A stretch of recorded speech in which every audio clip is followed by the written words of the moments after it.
Of Sandra Bland are calling for the Texas Department of Public Safety to fire the trooper who pulled her over.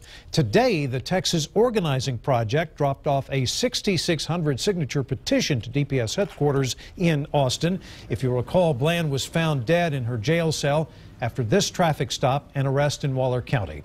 This video spread across the country, and KXAN investigator Kevin Schwaller joins us now live. He's found it may be difficult to get information on what happens next. That's right. State Trooper Brian Encina is on administrative duty, and the investigation continues. DPS released the video in the Bland case early on. They also said the video showed violations in the department's procedures, but we found that level of information from DPS isn't standard. Outside the museum honoring Texas DPS history, Tarsha Jackson is focusing on the department's future. It's about holding them accountable. That's why Tarsha and the Texas Organizing Project want this trooper out. Tarsha says she told the DPS director himself. They said they cannot talk about it because it's still under investigation. Still, they discussed other topics. Tarsha's also calling for improved training, among other changes. And KXAN discovered DPS cut the number of training hours for troopers in 2010. Looking back at DPS history, we found the release of video like the one in the Sandra Bland case is not the norm for DPS so soon in the investigation.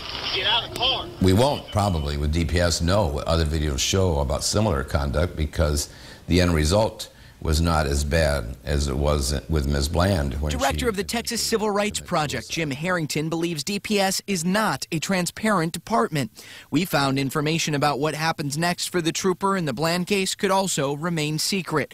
KXAN Investigates requested documents in May for disciplinary actions at the Department of Public Safety.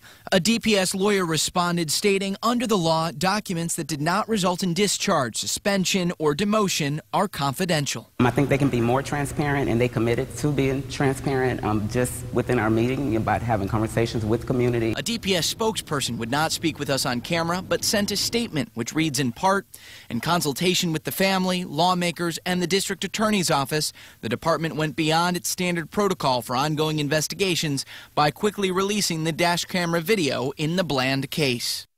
Now, some of us here at KXAN News are members of an organization called IRE, or Investigative Reporters and Editors. That group named the Texas Department of Public Safety as a national finalist for its 2015 award, recognizing the most secretive government agency.